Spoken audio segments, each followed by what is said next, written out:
let's get to Phil Steele, who I said I love. He predicts 10 wins for the Vols. Joe Milton named the number 6 quarterback prospect in the upcoming NFL draft.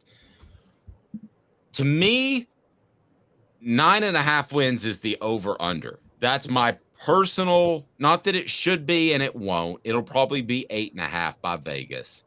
But if Tennessee doesn't win 10 wins and doesn't win 10 games and just wins 9, to me, that would be a bit of a disappointment considering what they have coming back. Phil Steele takes a national look at this, and he's had Tennessee at number 19 in the polls, which I don't understand. But 10 wins for Tennessee. What do you make of Steele's prediction? How doable? Your thoughts? Phil Steele is ground zero for just how all over the place predictions are for Tennessee this year. I mean, it just totally is. So we talked about Phil Steele last week, and he had Tennessee ranked number 19 nationally. This week, in an interview, we find out that he's projecting them to go 10-2, and that they're the only team, or to win 10 games, and that they're the only team in the East that can challenge Georgia. Well, if they can challenge Georgia, they'd be higher than 19. Then we're seeing among draft-eligible quarterbacks, Joe Milton is all the way down at 6 on his list. I got news for you. And I said this the other day. If Tennessee really wants to be able to challenge Georgia, Joe Milton probably has to be in the top 4 or top 3. I mean, the guys that are ahead of him are Riley Leonard, Quinn Ewers, and Bo Nix. Joe Milton's got to prove himself to be a better draft prospect than all 3 of those guys if Tennessee is going to challenge Georgia this year in the SEC East or win double-digit games. So I think 9.5 is the perfect benchmark. Because the reason 9.5 is the perfect benchmark is you assume Alabama and Georgia losses, and then the 9.5 comes where does Tennessee lose a third game or not? Do they lose an upset game somewhere where they get caught, which is the difference between 9-3 or 10-2? And so do they lose a game they shouldn't lose, or do they beat Alabama and Georgia? That's where you get. So 9.5 is the easy set up mark for Tennessee this year. And I think you're right. If they don't go over that, it is a failure. They need to go 10-2. If for any reason, and I talked about this last week, this is Josh Heupel's I got to prove I'm not Gus Malzahn year. He's got to prove that he can sustain what he did last year. And that can be more difficult than you think. No, totally agree. So would you have Tennessee, if you're doing the predictions, and we'll get to our official predictions, would you feel confident enough to have Tennessee at 10 wins? Are you surprised that a guy like Phil Steele does have Tennessee at 10 wins?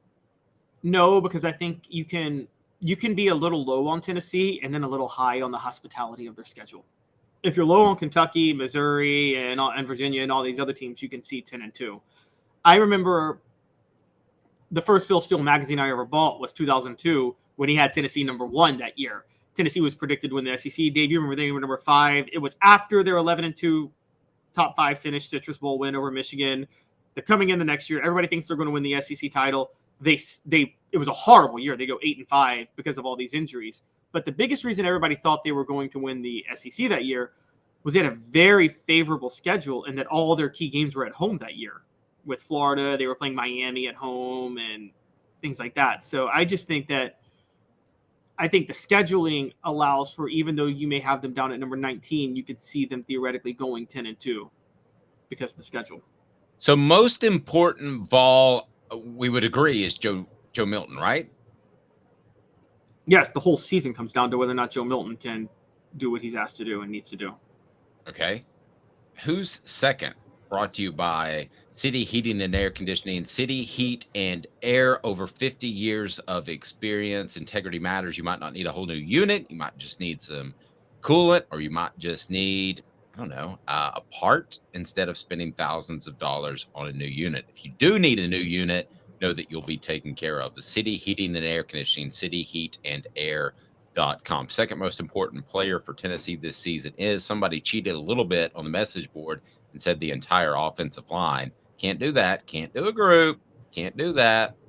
So I don't want to give the game away because I'm going to be doing a ranking. When fall camp starts, I'll be doing all these rankings, most important players, breakout players, dark horse falls. That's all coming. But I will tell you, my guy that I'm watching, and this is going to be a shocker for you, Dave, Wesley Walker. That is interesting that you would pick him. He has experience over a Gabe Judy Lawley, or you would pick him over some guys that I think are more athletic at the corner position. Wesley Walker, of course, is a safety. Why are you leaning towards Wesley Walker at this point? And I'll give you where I'm leaning.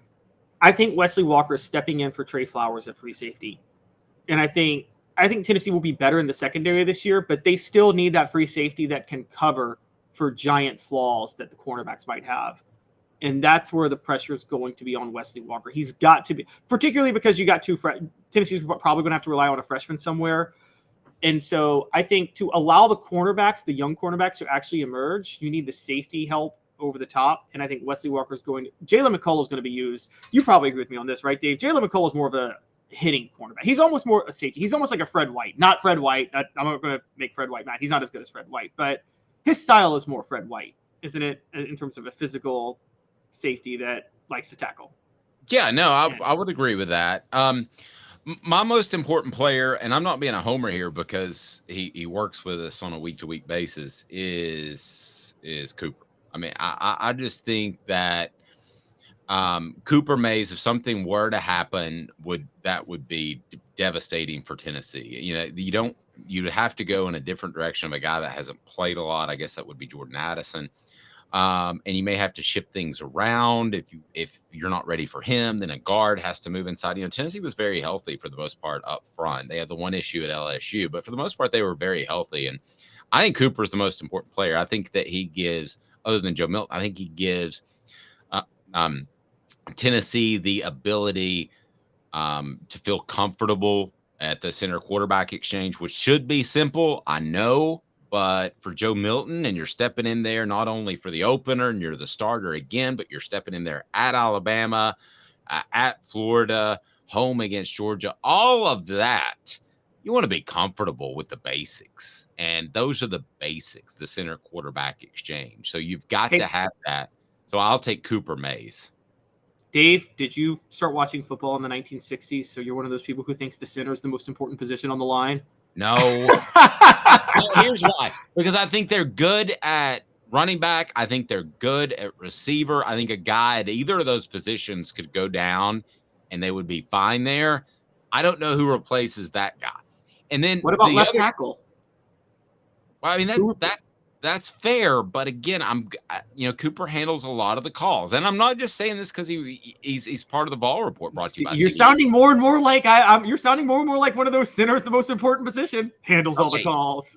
Okay, I'm not saying that, but it is important. He also can long snap, by the way, if something were to happen there. But Keenan Pili is the guy I'm going to pick on the defensive side because I think his ability to handle the running game between the tackles will allow guys to play a little bit more free. I don't know that Tennessee had that guy in Jeremy Banks last year. That would be one. And they didn't have a guy that kind of manned the middle so other guys could play free. So I think Pili is actually one of the most important players that we haven't talked about to this point. Your thoughts on that? I think Pili is important. I think Pili is very important. I think that, and we saw what happened with Tennessee last year when Jeremy Banks missed a game, whatever you feel about Jeremy Banks, and I don't think highly of him. They need that type of linebacker for Tim Banks to be able to run a system. Where I think things could be a little more crucial this year, though, I think you can make that position a little less necessary, though, if your secondary improves. And also, if Amari Thomas emerges into a star at defensive tackle. Because I think Tennessee had solid play at defensive tackle last year. But you agree, right, Dave? They didn't have a star. They didn't have a game changer that blew up plays on the defensive line last year. No, and I don't think they're going to have one this year. And maybe I'm jumping to conclusions. I think they're going to have a bunch of very good interior defensive linemen. I don't think they're going to have a great one. I know Amari Thomas is going to go to SEC Media Days. That tells you something that they think he's done a pretty good job. But Pili would give Beasley the ability to play a little bit more free. I kind of thought of Beasley last year the way I do Pili this year as an in the box type of linebacker. I now think Beasley has more athletic ability. So whereas I thought that Beasley last year would be the guy that keeps everything in front of him. He's not giving up the big runs so that Banks is able to flow free sideline to sideline. It didn't really shake out like that. Banks didn't live up to his billing, in my opinion. I'm not blaming Beasley, but I think Peely has the ability to play the run, to be very good in that regard, and Beasley can play more free. I thought Beasley last year was more athletic than I did before the season. You? No, I actually didn't, but that's, to be fair, you got to remember, I had been covering them since 2019, and Beasley was started out as a safety when he went to Tennessee. So Yep. I kind of knew about his athleticism. Yep. I thought he was very good. He surprised me a little bit.